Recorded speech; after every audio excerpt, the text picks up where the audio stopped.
What if I told you the sentences you say every day are quietly scripting your future? Not metaphors tossed around at a self-help seminar, but real patterns that bend your attention, reorder your choices, and slowly, stubbornly change what you expect to be possible. Your words are spells, not because of magic in the old sense, but because language programs your brain, channels your feelings, and narrows or opens the doors you even consider walking through. Close your eyes for a second and picture two small scenes. In the first, someone mutters, "I can't do that," every time a new opportunity appears. In the second, the same person, same opportunity, says, "I'm figuring it out."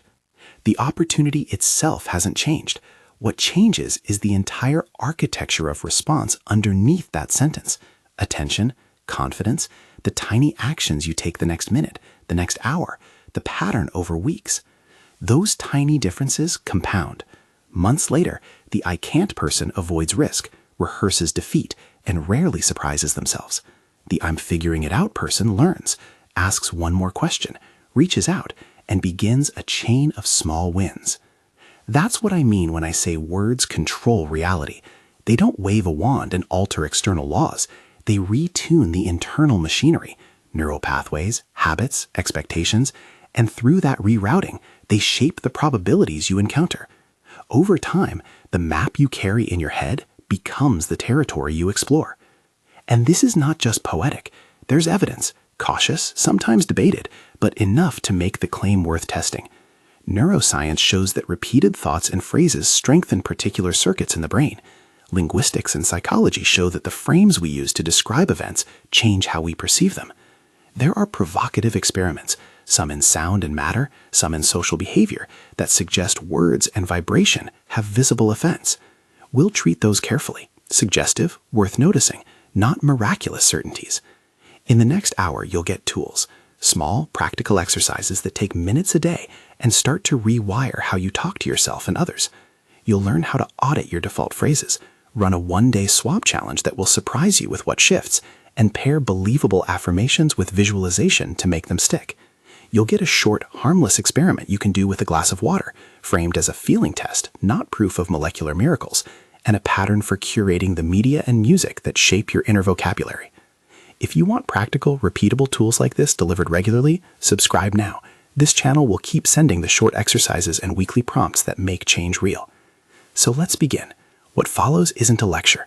It's a roadmap, an invitation, and a set of small bets you can try immediately. If you try them, report back to yourself. Curiosity matters here more than faith. Start with the words themselves. Language is not neutral. Words carry frames, images, and metaphors compressed into syllables that bias how you think. Think of mortgage. If you play with the sounds, it breaks into mort, death, and gage, pledge, and the image that emerges is a house tied to a final obligation. That's not academic etymology, it's wordplay meant to reveal a feeling. Take contract, and you can hear contract, a legal form that constricts. Human can be split playfully into human or becoming human, prompting different nuances. These splits are rhetorical tools, not scholarly proofs. I'm offering them as metaphors you can taste, small tiles that show how language primes emotion. Why does this matter? Because the words you use daily are repeatedly reinforcing specific mental pathways. When you say, "I'm bad at numbers," that phrase becomes a cue. The next time someone asks you to analyze a chart, your brain is already primed to avoid or perform poorly because expectations shape attention and effort. That's a fundamental property of learning. The brain rewires based on repetition. In neuroscience, this is called neuroplasticity, the observation that neural connections strengthen or weaken with use. Habits of speech are habits of thought. Habits of thought shape the wiring that determines how you notice the world and what you try. Here's a simple mental experiment to make this concrete. For the next 5 minutes, listen to your inner monologue. Don't judge, just note the recurring phrases. How often do you hear, "I can't," "I always," "I should," "I'll never," or "I'm not enough"?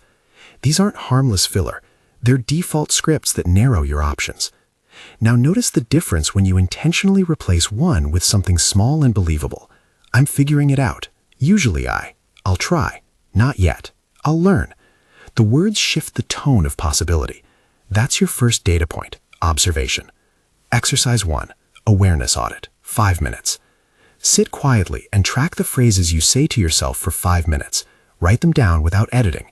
Circle the ones that shut possibilities down. I can't, I'll never, I don't deserve. And underline the ones that open them. I'll try, maybe, let's see. This list is the map you'll use to pick targets for change.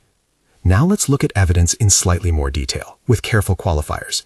In many studies, researchers have found that repeated mental practice, imagining a task, rehearsing phrases about competence, produces measurable changes in the brain similar in kind, though usually smaller in scale, to physical practice. This is part of the neuroplasticity story. Neurons that fire together wire together. Saying a phrase repeatedly creates a familiar pathway. The more familiar the pathway, the easier it is to follow it without thinking. That's how language steers behavior.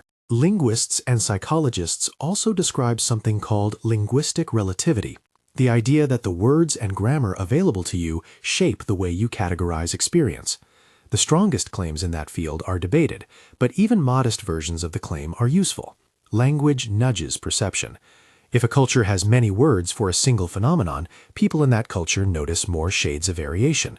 On a personal level, the labels you choose, I'm anxious versus I'm alerted, affect how you inhabit a state.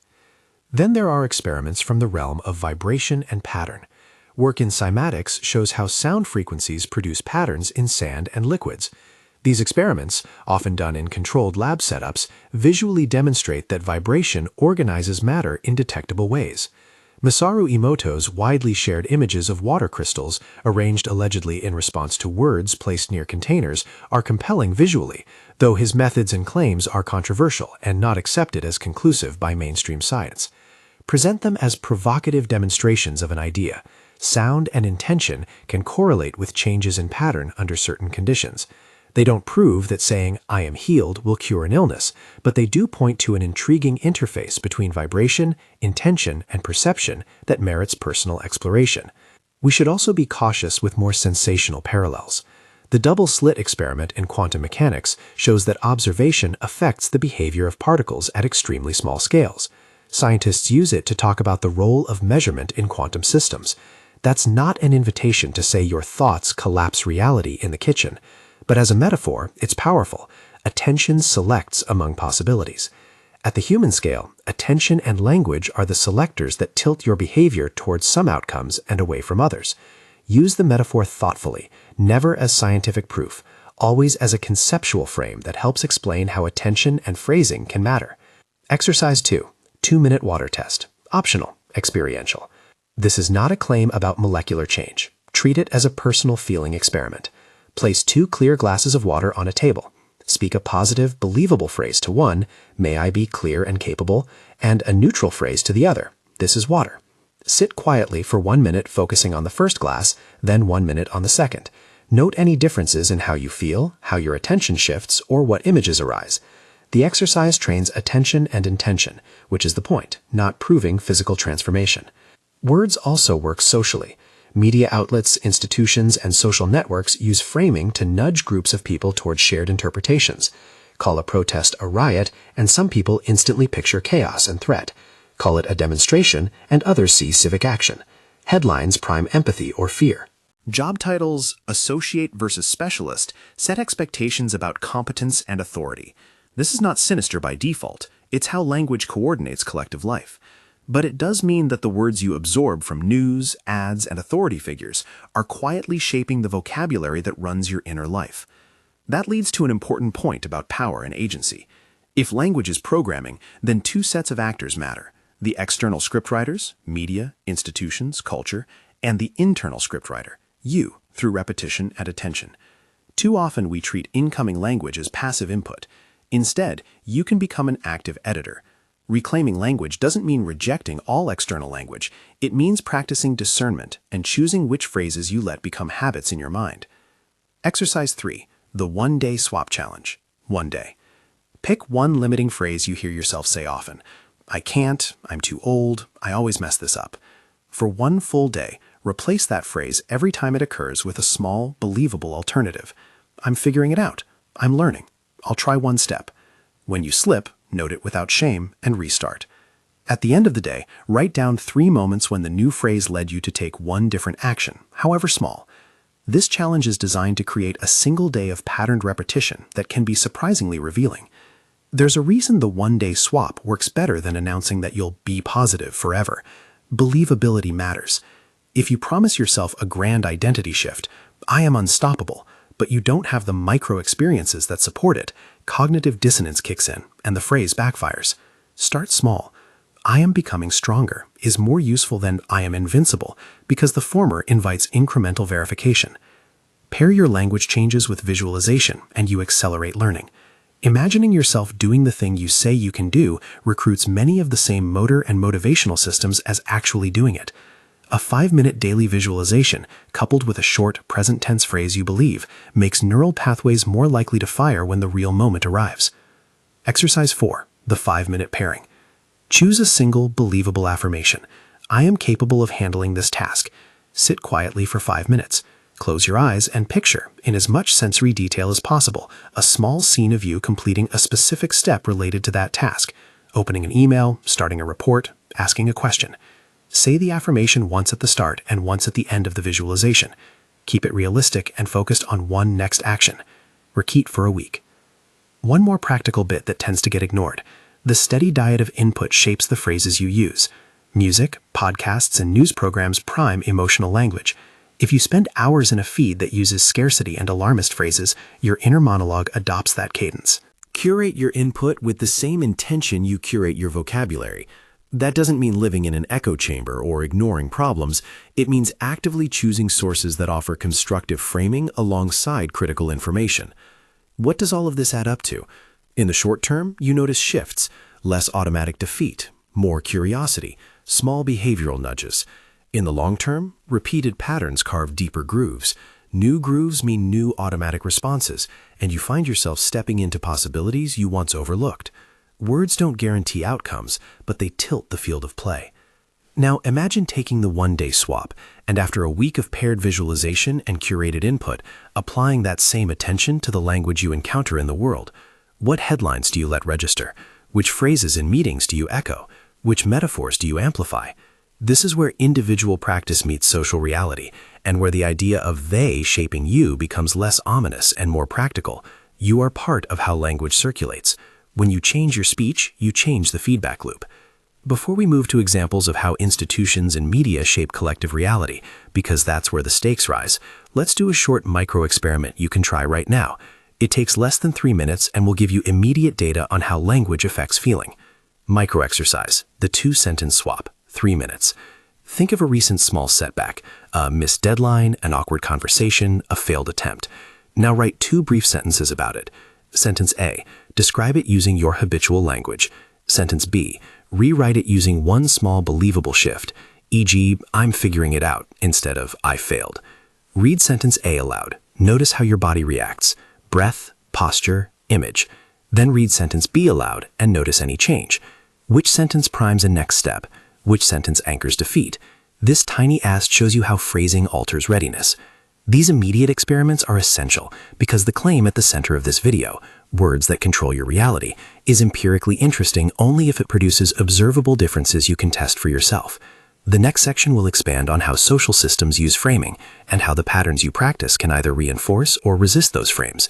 We'll look at headlines, job descriptions, legal language, and the spiral of silence, the tendency for people to stop speaking when they believe their view is unpopular, and how these mechanisms make language a social horse. You'll also see practical tactics for engaging with institutions, how to spot loaded words in a news story, how to reframe a meeting agenda to invite collaboration, and how to choose job titles and descriptions that open rather than close possibility.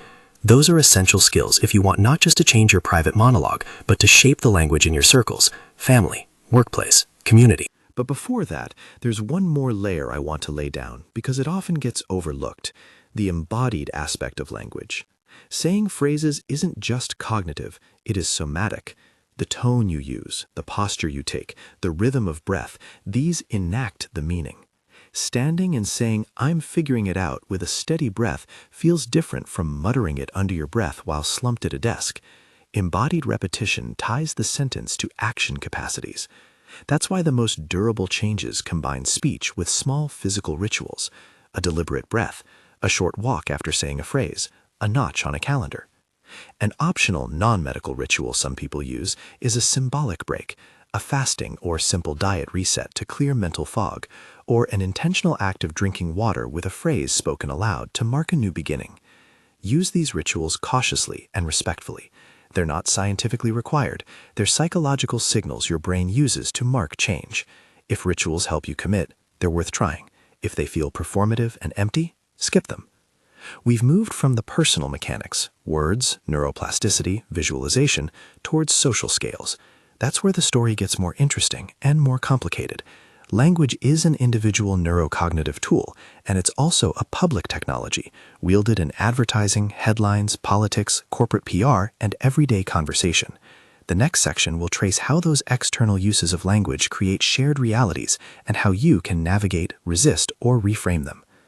But first, one short practical promise. Pick one phrase you'll swap today, not an aspirational slogan. One believable sentence you can use every time you notice a limiting thought. Use it with the 5-minute pairing once tomorrow. That small, discrete action is the seed you'll test against the world in the coming days. When you're ready, we'll step into the systems that broadcast language at scale, the techniques they use, and exactly how to spot and neutralize phrases that shrink possibility. We'll also map a week-long plan you can actually follow, how to stack the one-day swap into a 7-day pattern that changes what you notice and how you move. That week will be the hinge between private practice and public presence, where words you rehearse in solitude begin to shift what you say in meetings, posts, and conversations. Hold that phrase. Keep the list from your awareness audit close. We're moving from the inner lab into the public square, and that's where the stakes for choosing your words go from personal to shared.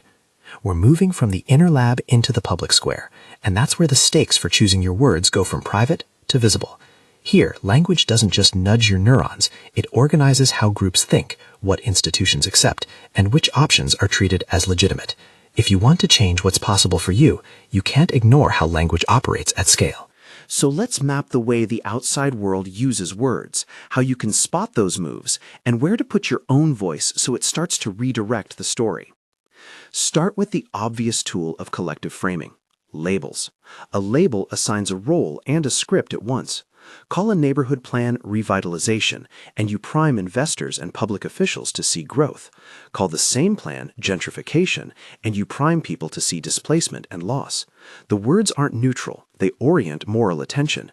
In workplaces, titles do the same thing. Coordinator implies support work. Lead implies direction. Which of those labels would get you the seat in a meeting? Which one would make colleagues pitch their ideas to you? The everyday truth is that language decides ahead of time who is expected to act and who is expected to react. Framers use other moves too. Euphemism softens harm. Restructuring becomes a cushion for layoffs. Passive voice obscures agency. Mistakes were made removes responsibility. Anchoring sets expectations. Advertising gives you a high number first, so everything after it seems reasonable. Priming loads the emotional gun. Expose people to words like threat, and they'll evaluate ambiguous information as dangerous. These techniques are neither mystical nor inherently malevolent. They are tools. Your job is to learn to recognize them so you can choose whether to let them write your internal script. Here's a quick skill you can use right away. Headline surgery. Open a news article or a social media post and treat the headline as a surgeon's incision. Ask, what does this headline ask me to feel before I read? Is it assigning blame, admiration, fear, or pity? Can I rewrite the headline with a different frame that invites a different response but the same facts? Practice this on 3 headlines now. Don't judge which version is right. Notice how different frames recruit different energies and likely actions from readers. This tiny exercise teaches pattern recognition. Once you can see how language shapes collective attention, you can choose which frames to reproduce and which to resist. Another large-scale mechanism is the spiral of silence. When people sense their opinion is unpopular, they fall silent. That silence looks like consensus. The result, the loudest frames become the default. You can break that spiral in small ways. If you want your workplace to be more collaborative, name one constructive word you'll use in meetings. Option instead of problem. Proposal instead of complaint. When you hear someone label an idea as impossible, practice a short reframe and an inquiry. I hear your concern. What would a small test look like? That simple pair, reframe plus question, shifts the room from verdict to experiment. It's not grand, it's effective. Let's get practical on the interpersonal level. Suppose a colleague emails, "We failed to meet the target." Your default might be to echo the failure. Instead, try this short script. We missed the target. What data can we use to decide our next step? See how that one extra clause moves the conversation from fault to forward motion? Or in a family conversation, when someone says, "You always do this," you can respond, "I hear this is important. What one change would help next time?"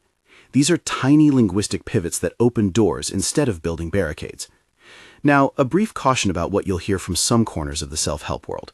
There's a temptation to tell people to declare impossible outcomes and expect them to materialize. That's not what I'm recommending. Words tilt probability, not physical laws. They change how you act, whom you ask for help from, and the risks you take.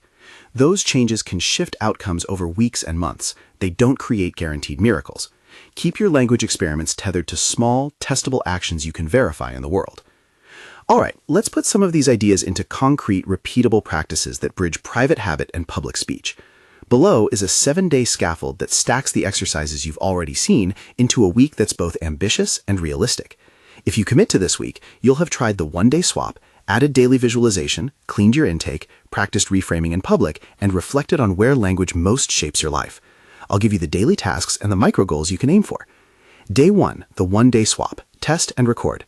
Pick one limiting sentence from your awareness audit and swap it every time it occurs. Use a small, believable replacement. Track instances in a notebook or notes app. Time, circumstance, what you said before, what you said instead, and one tiny action that followed. Goal, 10 swaps. Outcome to watch, moments when the new phrase nudged you toward asking a question, taking a risk, or trying something new. Day 2, 5-minute pairing, consolidation. Choose one affirmation you can believe. Spend 5 minutes visualizing a single next step completion while saying the phrase at the start and end. Do this once in the morning and once in the evening. Goal, create sensory detail, sound, smell, tactile cues, so the image feels concrete. Outcome to watch, lower friction when you approach the related task. Day 3, curate the feed, input surgery. For a single day, notice every source that shapes your mood. News, playlists, social accounts. Unfollow or mute accounts that habitualize scarcity, outrage, or helplessness for 24 hours. Add 1 or 2 sources that model nuanced language, long-form journalism that names complexity, creators who use curiosity-first frames. Goal, spend 10 extra minutes choosing sources intentionally. Outcome to watch, difference in your inner tone by evening. Day 4, headline surgery, public reframing. Find 5 headlines or social posts and rewrite each one with a different frame. Share one of your rewrites with a friend or on a platform where you discuss ideas. Keep it non-combative. This is an experiment in perspective. Goal, practice spotting framing devices. Outcome to watch, the range of responses your rewrites receive and whether they invite more constructive conversation. Day 5, embodied affirmation, ritual and action. Combine an affirmation with a small physical ritual, a steady breath pattern, a short walk, or speaking your phrase while sipping water. Keep it simple and repeatable. After the ritual, commit to one concrete action that aligns with the phrase. Send one email, make one call, start one task. Goal, create a mind-body coupling for the phrase. Outcome to watch, speed of follow-through. Day 6, public practice, conversation experiment. Plan a 5-minute small conversation where you intentionally use reframing techniques.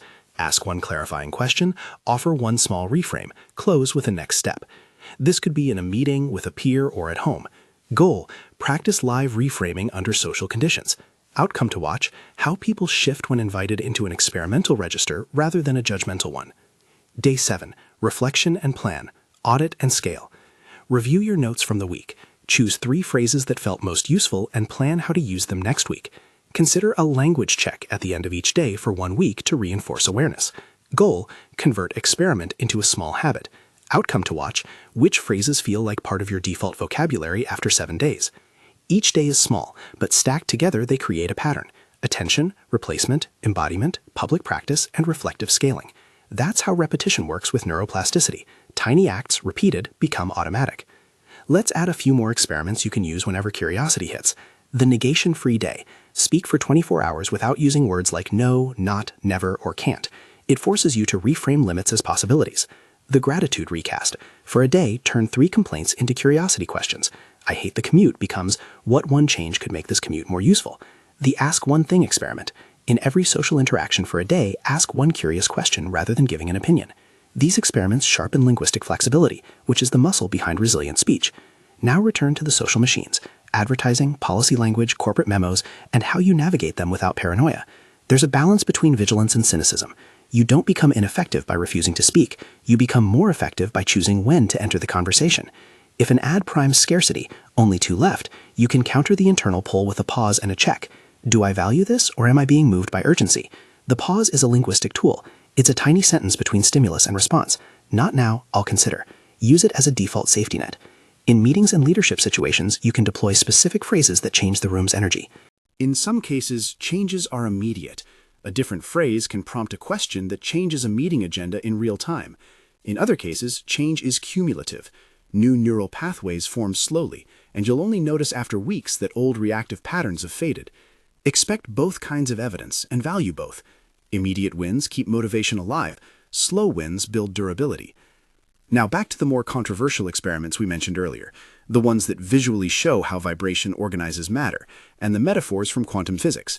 Use them as inspiration, not proof. Cymatics demonstrates that structured sound can create ordered patterns in sand and liquid under controlled conditions. Emoto's images of water crystals are visually arresting. His work sparked many to consider how intention and language might correlate with material form, but it remains contested in scientific circles. And the double-slit experiment tells a sophisticated story about measurement at quantum scales. It does not translate into a literal instruction manual for human intention in everyday life. Treat these ideas as useful analogies that underlie a core truth. Observation and attention select what you see. Language is one of the tools of selection. With that philosophical arc in mind, here's a way to use speculative experiments productively without overreaching. When you encounter a provocative idea, say that words can influence matter, translate it into a test you can do on your experience. If the idea suggests that intentional speaking might alter perception, design a small verifiable experiment. Speak a phrase, perform a task you'd normally avoid, and measure a concrete outcome, like time spent or steps taken. Your data is your anchor. If the phrase leads to more action, you've found a useful tool. If it doesn't, discard or tweak it. That empirical stance keeps curiosity honest. Let's also speak about the ethics of language change. If you learn to reframe and shift narratives, you gain influence. With influence comes responsibility. Don't weaponize framing to mislead or gaslight. Use these practices to increase clarity, encourage possibility, and create better decisions for yourself and the people you care about. The point isn't to manipulate, it's to expand options and invite better choices. We're near the climax of this video because I want to give you a clear, energizing challenge and a simple way to own it. Your takeaway is not an idea, but an arrangement of actions. Pick your words, practice them in private, use them in public, and measure what changes. If you accept the challenge, you'll do 3 things right now. First, choose one phrase you will swap in daily life. Make it believable and small. Write it down. Second, commit to a micro-experiment. Do the 1-day swap tomorrow and the 5-minute pairing the day after. Note both in a journal or notes app. Third, pick one public situation where you will use a reframe, one meeting, one conversation, one social post, and plan your exact wording now. That's the minimal plan that starts the feedback loop. If you do nothing else, you'll have sent a clear message to your brain. Words can be chosen. When you choose them, you begin to shape the map you carry inside your head, and maps matter. Now, to make this even more concrete, here are 3 short, repeatable scripts designed for immediate use. Copy them into your phone and practice them out loud. They're small, practical, and focused on action. Personal pivot. I'm figuring it out. My next step is X. Use this when you feel blocked. Meeting reframe. Instead of debating who's right, let's pick one small test and a timeline. Use this when conversation stalls. Public pushback. The headline frames this as a crisis. What data would help us focus on solutions? Use this when discourse becomes alarmist. Remember to pair each phrase with an action. Language without follow-through is a rhetoric trap. The goal is to change what you do. Before we close, one more tool for long-term change, the language ledger. Each evening, take 2 minutes and write down 3 phrases you used today that felt limiting and 3 that felt enabling. Next to each enabling phrase, write one small consequence that followed. Over weeks, this ledger becomes a documentary of transformation. It converts anecdote into trend, and that's powerful because change is more sustainable when you can prove it to yourself. You've already done the hard part. You've paid attention. The rest is repetition and curiosity. Keep testing. Keep the experiments honest. Keep the metaphors provisional. When an idea helps you move toward better action, keep it. When it doesn't, refine it. So here is the final simple challenge I want to leave you with. For the next 7 days, pick 3 phrases you will use deliberately. Each day, audit once for 5 minutes. Do the 1-day swap, the 5-minute pairing, and 1 public reframe. At the end of the week, review your notes. Notice what changed in your choices, your energy, and the responses of others. That week is your minimum viable experiment for designing your linguistic landscape. If you're ready for more, there's a next video that walks deeper into one specific linguistic tile we teased earlier, the word human, and how subtle shifts in that alone can recenter moral imaginations and public policy. Click to watch it next and subscribe if you want weekly exercises that are short, practical, and designed to shift what you notice. And before you go, try this line once out loud right now in the version that feels most plausible to you. I am becoming stronger. Say it slowly, feel the breath, and then take one small step. Open a tab, write one sentence, make one call. That's the experiment. That's the test. That's where words move from being spells you inherit to spells you author. I am becoming stronger. Now go try it and watch what your world does next.